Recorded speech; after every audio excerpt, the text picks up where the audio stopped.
Good day, Ian. How are you, buddy? Great. How you doing? Yeah, good. I guess we're working on that bush hog tractor up there, our Kubota B7500 today.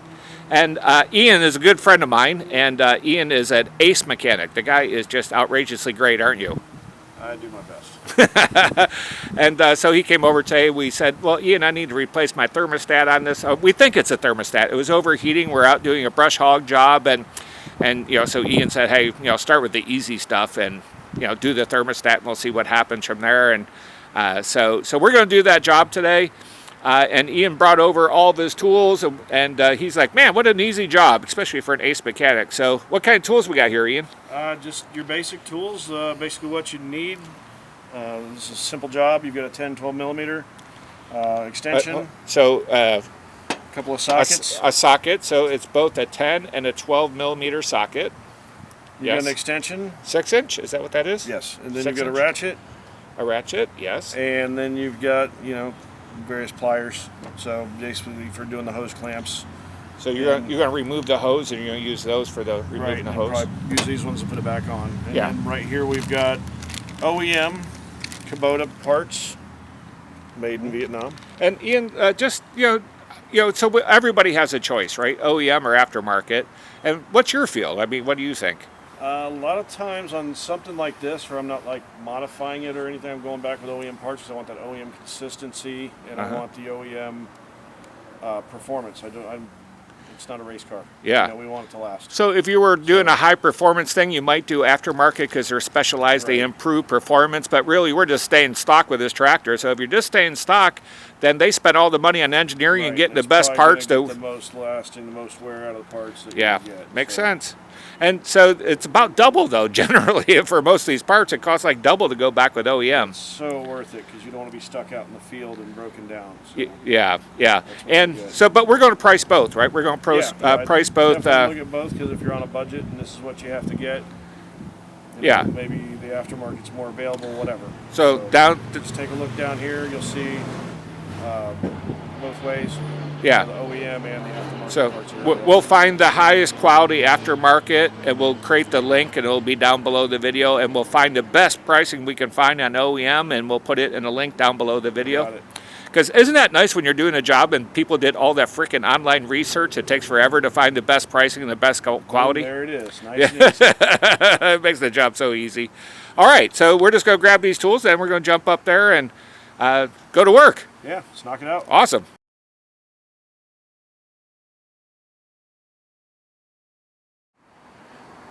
All right, so there's Ian, and we're working on a Kubota B7500.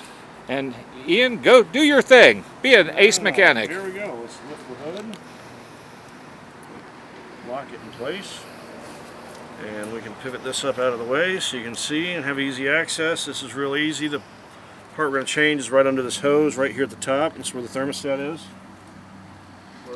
And Ian, how long are you estimating this job will take? Like, people want to know, like, God, is it a big, hard, difficult job, or is it easy, and how long will it take? 30 minutes to an hour max. Max, yeah. Okay. That's if we just do the thermostat. That's the issue, and otherwise so we might drain the fluid out, right? Yeah. Yep. Okay. So what are you doing right now? So we're going to take this top hose off. Yes. Why are you taking that off? What's your thinking as an ace mechanic? Take it off, get easy access, because you have to have access to this bolt right here and the bolt on the back side. So versus fighting it, it's easier to look at, take it off, and plus, when we're going to put the housing back on, we don't have a hose in the way. So yeah, so just getting stuff out of the way so you can have easy access and make it a quick, easy job. I got it. Yeah, sometimes you can... And Ian, how's that hose look? You want to tell us about that hose? Is that a potential problem while we're taking it off? Like, it just makes sense if it is a problem? Yeah, actually get into that. That's one thing you want to look at is you want to look at your hoses, you want to look at the belts. This belt's got a little fray on it, so that's something we might want to do a future video on, changing the belts in this guy. The hose actually feels good. I don't see any dry rot or anything, so, but that is part of the maintenance, is changing your belts and hoses. Mm-hmm. So while you're in there, looking around, you might as well be thorough, because you could kind of anticipate the future maintenance while you're doing this work presently. Exactly. We're not releasing any fluids into the environment. We'll be. Yes, good point. Most radiator fluids, not all, but most of them are toxic. They're not good for the environment. Not good for cats either. Meow. So there is the housing for the thermostat, and those two bolts are they're different size bolts, Ian? Yeah, these are the 12 millimeter. Those are 12 millimeter. So have your 12 millimeter sockets ready to go, and we're just now going to remove those two bolts on the thermostat housing.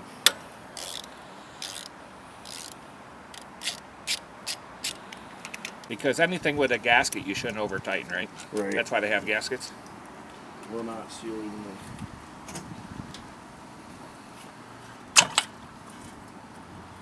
That's nice Looks and pretty clean. clean. You got a razor blade, and you're going to clean up that housing, right? Just so you have a good solid. Oh yeah, we'll make sure we don't have anything on here. We'll just clean up the bottom. We'll clean up the mounting surface. Notice the way you take the gasket off. And yep, we'll clean that off as well. We'll go ahead and drain this down. And when you say clean it off, what's the importance of that, Ian? Just so everybody knows. Just to make sure that it seals well with the new gasket. With the new gasket. So get all of the old gasket off before you even think about putting a new gasket on, because if there's debris on there, that gasket's going to try to sit over top of all that debris. Yeah, good. That was pretty freaking easy. What do you got, about 30 seconds into this? Yeah, pretty much.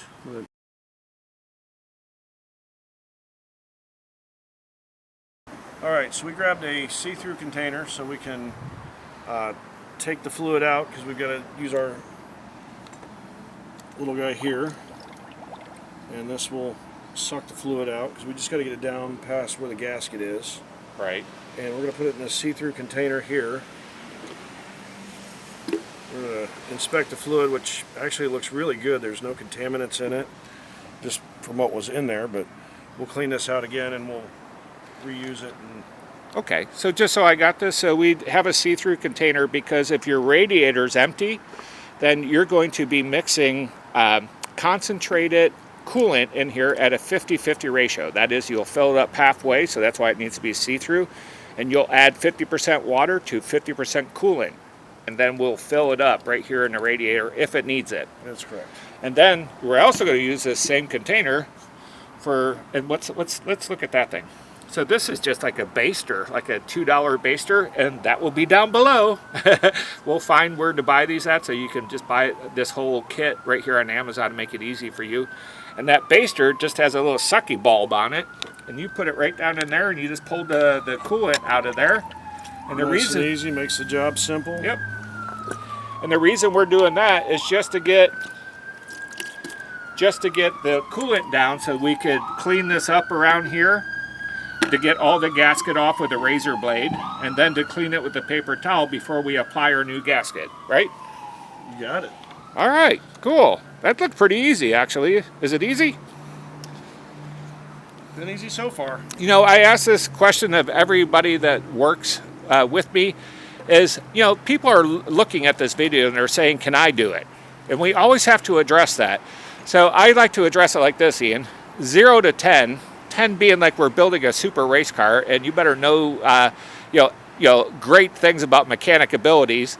And 0 is like any crazy person that could, bust their knuckle on a bolt can do this. I give this a 0.5.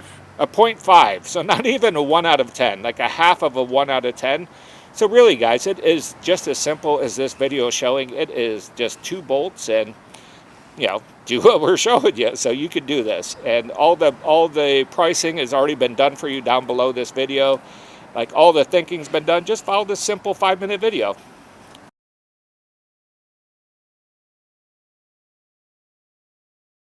We're gonna just go through, and I'm gonna scrape the old gasket off and make sure we are just nice and clean. So it's really important to get that old gasket 100% off, and you don't want to drop it down in the coolant where it lodges down in your water pump. So we're just trying to get that off, push it to the outside. All gasket material needs to be off, yeah? Yeah, the cleaner the better it'll seal. So So it doesn't do any good to have great, expensive OEM parts if it's sitting on a bunch of bumps and debris, because it just won't seal no matter how great a part you buy. And you know, you can use, you know, the power tools with the nice gasket cleaners and all that good stuff. But you know, this is for simplicity. We're just doing this. Yeah, a razor blade's 25 cents. Right. No specialized So tools needed. Keep it simple, keep it easy, and the housing, and just kind of do the same here. So I've got that baby nice and smooth. Nice.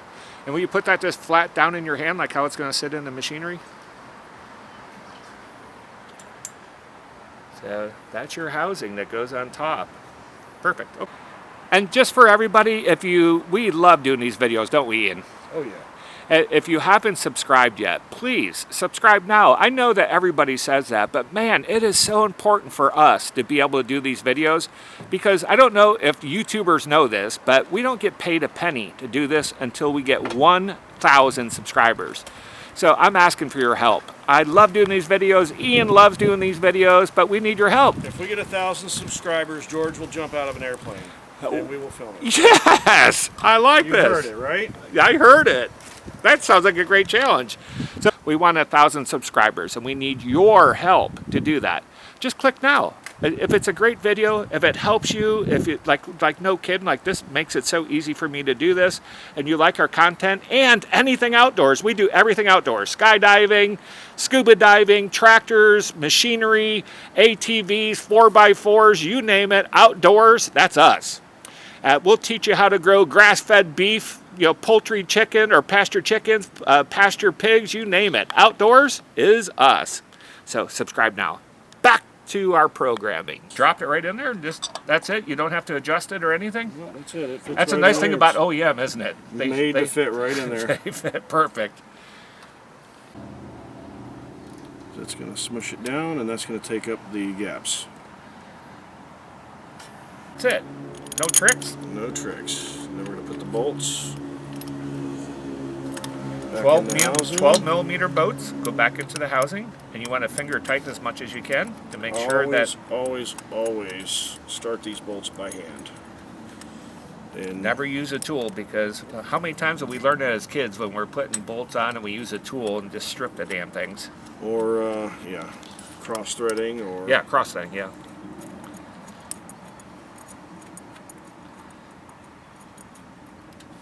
And I like to not use power tools as I'm assembling something on a motor as well.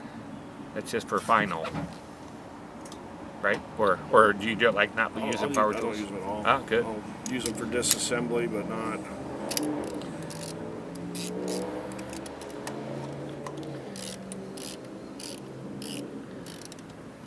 Hey, Ian's sweating. That means he has to jump out of the airplane too when we get to our 1,000 subscribers, that we're both going at the same time, and I can watch him sweat again. Oh, I'm all about it. So you want to just get it nice and tight, but don't over torque the heck out of it, you know? It is kind of a fine art. I watch your hand there, like you don't even have your hand wrapped around the handle. It's just kind of like putting your thumb on it and just applying, you know, a couple pounds of pressure. We are dealing with aluminum. Yes. How's that hose look before? Because now is a good time to replace your hose. Check it, see if it's brittle. You know, make sure it still has elasticity. You know, this one feels good. You know, no holes, no cracks. You know, so it's not dry it's rotted. probably cheap enough to where you could replace it when you have it off, but we don't have one here. Yeah. You know, and it looks like it's in pretty good damn it does shape. look Yeah. like it's in good shape. Yeah. So I wouldn't sweat it.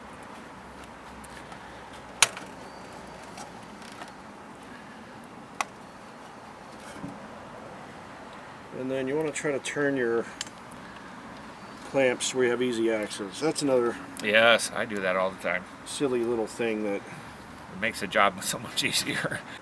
And then you want to make sure your hoses don't put them on partially onto the nipples that receive them. Make sure they're pushed all the way on, because I see people like, oh, it's hard to get them fully on, but you can feel it. yeah. And right now you're just using what? What are you using over I'm there? just hand tightening down as far as I can. Oh, on you're both using an clamps extension with what size? with the 10 millimeter. 10 millimeter. So he's just using an extension to hand tighten these clamps on the hose. And how tight should you make those clamps? You want to make them so tight that they're cutting into the hose, right? Yeah. I should grab into the hose. Kind of have to pay attention. Yeah. You just kind of, I get my hand all the way up on the head of the ratchet, so I'm not going to over torque the heck out of it. Yeah. You got it. Starting to get snug. And I'll probably roll with it like that. Yeah. And that should do it. So. All right. So what do we do now? I'll button it up. Let's type it off with the 50-50 mix, and then let's fire it up and run it and see how she does.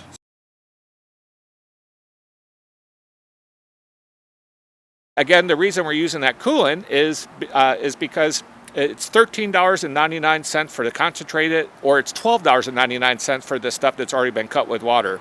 Wouldn't you want to spend the extra dollar and get double the coolant? Right. And have some laying around if you need it. Yes. So we're going to do that right now. All right. So we're going to be mixing our coolant, concentrated coolant, which you could see down below. We found the best pricing on all of the internet for your coolant. So this is really a simple job for you. So we're going to be mixing 50-50 with distilled water. And no, we didn't find a link for distilled water. You can go to any Walmart and buy that for 98 cents. So Ian, we're just going to mix this. That's what you were talking about before. That see-through like gallon jug is so that we could do 50-50. We could see basically we're mixing purely. Right. And Park it, put it back in the garage when you're done. Don't use it in the kitchen. Yes, because again, coolant is poisonous. So don't use a see-through picture that you're going to use for your family. So this is truly, once you use it, it is always a garage item.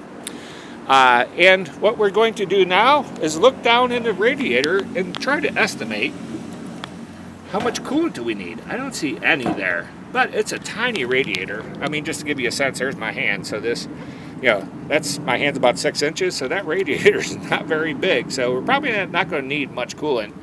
That's about a gallon picture. So what are you thinking? About a pint in there and then a pint of water? Yeah, the pint should be good. So we've got we just dump it in there and estimate it. Oh, it has it right there, doesn't it? Yeah. That's it nice. Doesn't have to be exact. But no, but if you're up north, if you're in in cool climates, New York State or up north where it gets cold, you want to have more. So you might do a pint and a quarter of coolant and 3/4 of a pint of water. The colder it is, the more coolant you want in your radiator. Check your manufacturer specs on your Kubota or your tractor. So Ian is estimating pretty accurately 50-50 mixing of the concentrated coolant. That's how I used to bartend, huh? Ah, the bartender skills. See, when you're an ace mechanic, it requires many different skills. All right, now we're just going to fill the radiator. And you don't want to overspill this because, again, this stuff is toxic. It really is not good for the environment or you as a human. Plastic gloves right now is probably not a bad idea. And we're keeping an eye on it. Remember that we use our little baster thing to pull all the coolant out of the hoses and all that. So that's going to suck up probably a pint just to fill the hoses and that reservoir underneath the thermostat as well. So that's going to go down. It's full right now, but it's probably going to go down pretty quick. Also, there's a reservoir tank on here too, isn't there, for coolant? Yes? There should be, yes. And you want to check your reservoir tank and make sure that not only is a coolant at up to level here, but that your reservoir tank says full. Your thermostat top. And what are you looking for in the thermostat top? Usually you'll see rust or you'll see some leakage coming out around the edge of the neck. Mm-hmm. That kind of is a telltale sign of corrosion and rust. I see a crack in the gasket right here. So, I think we're going to go ahead and get a new. We don't have it with us, but we're going to go ahead and get a new cap for this as well. Okay. So what's the point there? This is a pressurized system, isn't it? Yes, and you want it to be sealed. You want to make sure it's sealed, make sure there's no air pockets. So we're going to run it for a little while. We're going to make sure that it, the gasket, the thermostat is pulling, allowing the water to go through. So opening up and make sure there's no air pockets. The water pump right there below your thermostat, when the thermostat opens, the water pump starts pumping your radiator coolant. And that goes around, and it creates pressure to create circulation through your radiator. So this cap right here has to be pressure tight, like really tight on there. And when Ian says there's cracks in the gasket and all that, that doesn't allow for a pressure tight system that operates on pressure to maintain its pressure. And honestly, that could have been the whole problem right there. It could have been. It really could have been, yeah. Inspect your cap. So what the lesson there is to start with the simple stuff, like, thermostat, cap. But start with the simple, cheap stuff. All right, so we're going to fire up this beautiful Kubota. We're going to let it come up to temperature, and then we'll turn it off, and then we'll let her cool again, because never take the lid off of a radiator while it's hot. You'll learn your lesson why if you do. So we're just now going to fire it up and let her come up to temperature, and then we'll come back and check our fluid levels again.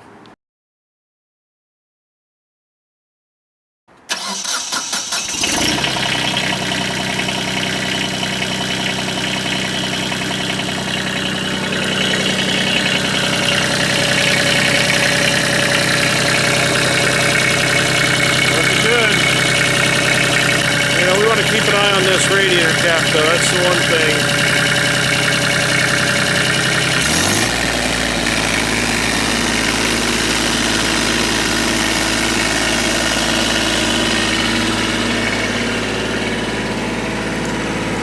So we got a little bit to wait for it to get up to operating temperature, but we'll come back to that here in a minute. This is a good time for beverage intervals. Yes. Yeah. See it if you.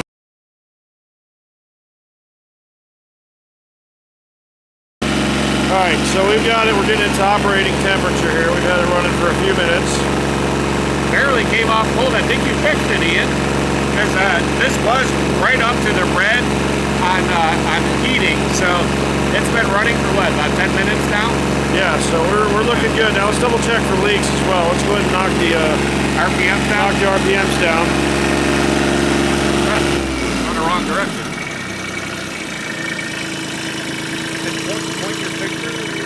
So let's just double check what we did here. Everything's gonna be nice and hot, so be careful. But yeah, we're looking around the neck, around our clamps, down at the bottom of the hoses where we clamp the hoses on. We're also keeping an eye on this radiator cap here, so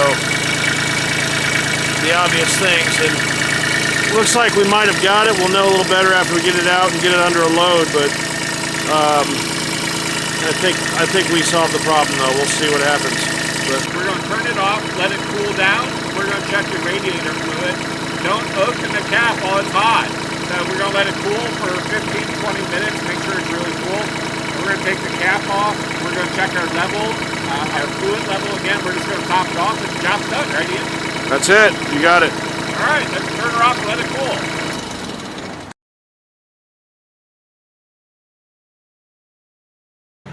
All right, welcome back. So the tractor is cooled off. Yes. And we're going to double check the fluid, and if we need to, we're going to top the radiator off. So check this, make sure it's not hot. That's very important. And do you want to have your face over it? Do you want to have your hand over it? Do you want to put paper towels on it? What do you want to do here, Ian? Because you could really get hurt, can't you? Yeah, I mean, I can put my hand on it and I can touch it and feel it. I mean, it's not.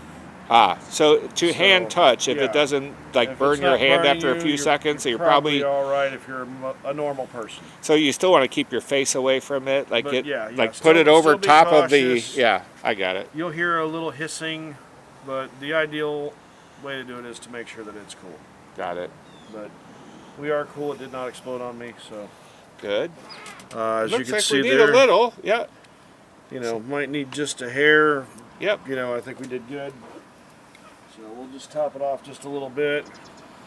We'll keep an eye on it the next few times we run it too, So there you go.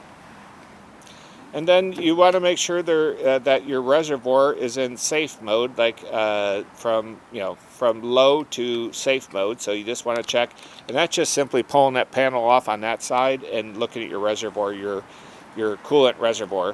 But we just did that. We're in good shape. So are we closing the hood on this one? Is this one done? Ready to go. Awesome.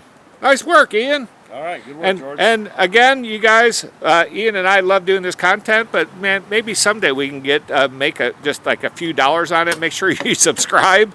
Hit the subscribe button down below. We'll do all kinds of crazy great videos, and we are already. And hit the like button, and also you guys comment, because we got, we want a community of people contributing to each other. So if you've seen something we did that you like, man, if you guys try this, it'd be so much better, like, just put comments down, because all of our subscribers will be reading your comments. So thank you. Anything you want to say, Ian? You guys have a good one. Stay safe. Adios.